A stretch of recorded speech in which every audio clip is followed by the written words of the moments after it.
بتاعنا اهو. ما يخافش من حاجه. يا زيزو تعالى يا سي. ما يخاف من ايه؟ يا زيزو يا مستر. الله. يا سي بص كده، ايه الحلاوه دي؟ انا حاجه بلاش كده يا شو عامل ازاي؟ بس يلا بلاش كده. يلا كلمهم يا سي، قول لهم يلا. اهلا بكم، احنا بنتحييكم، كنا عارفين كنتوا جايين، كنا لقيتنا كاسمين. ماشي. اهلا بيكم، قناتنا بتحييكم، صح؟ اهلا متابعين الدنيا، بحبكم كتير كتير كتير، حطوا لايكات. حبيبي يا سي تسلم. انا بقى احط دي بقى. انت بتعمل ايه بقى؟ طب تعالى قول مقدمه بقى، تعالى اتكلم. قولهم تاني. اتكلم بقى تاني. اهلا بكم، قناتنا بتحييكم، كنا عارفين كنتوا جايين، كنا لقيتنا كاسمين. ربنا كتب.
السلام عليكم ورحمة الله وبركاته. صباح الفل، صباح الرضا، صباح السعادة، صباح التفاؤل، صباح يوم جميل، يوم مشرق كده، يعني يوم زي الفل بسم الله ما شاء الله، أو مساء الفل على حسب ما نشوف الفيديو.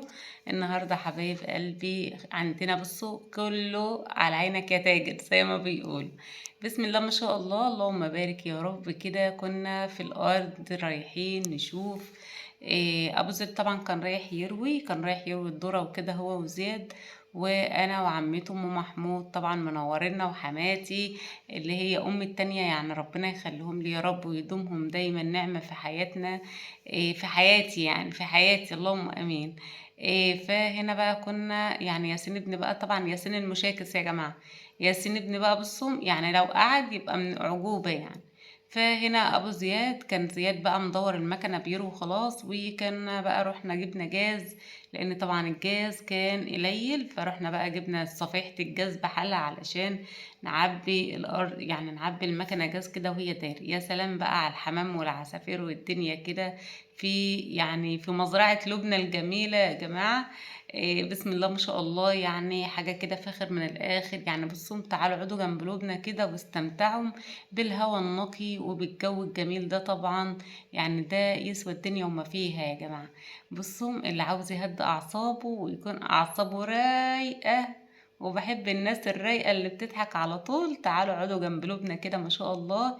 الجو ده يروق كده الأعصاب، يرد الروح، جو كده بسم الله ما شاء الله، حاجة كده من الزمن الجميل، حاجة كده فلة، حاجة زي الفل. أبو زياد خد الجاز بقى كده وراح لمين؟ راح لزياد يحط جاز كده في المكنة علشان المكنة ما تبطلش. وزي ما انت سمعتوا ياسين ابني كده بيحييكم وبيصبح وبيمس عليكم. هنا بقى بيقول الكلمتين بتوع اللي هو حافظهم، والله مش انا اللي محفظهم له اصلا، هو من نفسه كده حافظهم، يعني انا اتفاجئت اصلا بيهم. اهلا بيكم، قناتنا بتحييكم، لو كنا عارفين اللي انتوا جايين كنا فرشنا لكم الارض ياسمين. هو بيقول القاعة يعني، لكن انا هفرش لكم الارض وافرش لكم الدنيا كلها ياسمين. حطلنا لايكات حبايب قلبي علشان خاطر ياسين، وكمان علشان خاطر الفيديو الجميل اللي فيه الحاجة سلمى، وطبعا عمته ام محمود اللي منورنا. يعني حطلنا لايكات كتير كده علشان الفيديو بتاعنا يتشير، وكمان يعني عائلتنا تكبر بيكم. طبعا احنا عايزين عائلتنا تكبر، ويعني متابعينا كمان يكتروا اكتر واكتر واكتر واكتر. حبايب قلبي منورينا والله. والله يعني مش عارفة يعني اقول لكم ايه الصراحة، يعني مبسوطة بكم جدا جدا جدا. يعني انا بسجل لكم الفيديو ده وانا في قمة يعني الفرحة والسعادة والبهجة وفي قمة التفاؤل. يعني يعني بصوا، لما لودنا تطلع لكم وهي في كمية السعادة والفرحة والتفاؤل، انا فرحانة بيكم وسعيدة بيكم. وسعيدة كمان بكومنتاتكم الجميلة. يعني الحمد لله.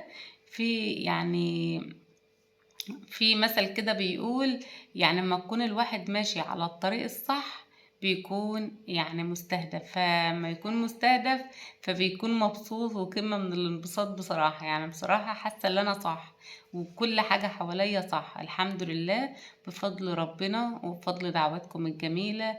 مكملين ومستمرين ان شاء الله. هنا بقى آلاء بنتي حبايبي كانت بتعمل ايه بقى؟ انا يعني لما بكون خارجة فبقول لها بقى، هي بتكمل مسيرة البيت. يعني لو سايبين حاجة كده في البيت مش معمولة فهي بتعملها لنا يعني. فهنا بقى كانت آلاء يعني بتشطب لنا كده في الحوض. يعني ما شاء الله، ربنا يخليها لي يا رب ويبارك لي فيها ويبارك لكم في أولادكم جميعا، ونفرح دايما كده مع بعض بولادنا. يعني ولادي هم ولادكم بالظبط، يعني حبكم لولادي زي يعني بصوا حاجة كده مفرحاني الصراحة. يعني زياد له شعبية، آلاء لها شعبية، عمر، كل واحد كده له كاريزما جميلة كده. يعني الحمد لله. ربنا يخليني يعني يخليهم نعمة في حياتي يا رب، ويخليكم دايما كده منورين حياتنا بكلامكم الجميل ودعمكم لنا الحمد لله. طبعا حابة اقول لحبايبي بقى كده، يعني اللي مدعاش له حسام دعوة حلوة كده. يعني بصوا كتروا من اللايكات يا جماعة والدعاء الجميل، علشان يعني بصراحة يعني كنت محتاجة الشهرة ومحتاجة بقى اللي انا اركب الطيار واركب الترنج. الترنج اركب الترنج يا جماعة، كنت عايزة اركب الترنج كمان. يعني موضوع حسام اخويا ده يعني لازما اركب الترنج بتاعه.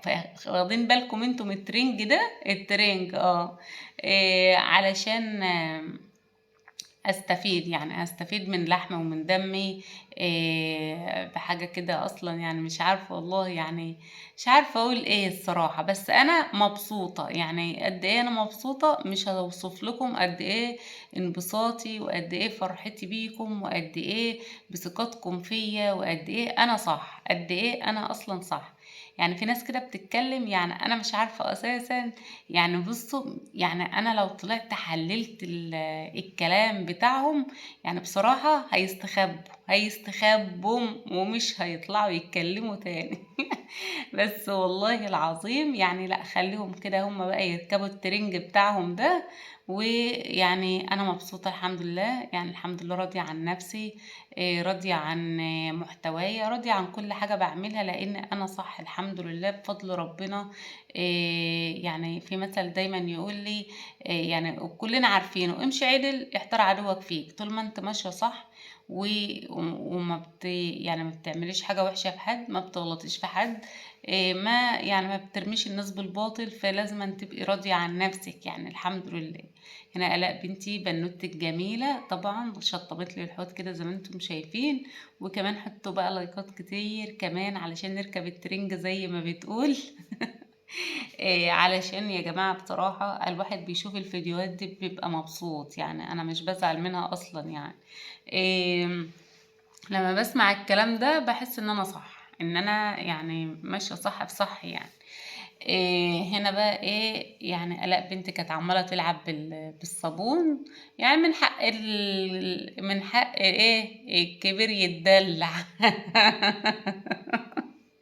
يعني زي شفتوا مبسوطة على الآخر يا جماعة. كانت آلاء بنت بتشطب كده في المطبخ، يعني بعد ما احنا كده ايه خرجنا. وكانت بتصور لنا الفيديو الجميل ده بقى. كنت بصم يعني ما شاء الله. عقبال يا رب ما تشوفوا ولادكم كده وهم يعني في ظهركم دايما.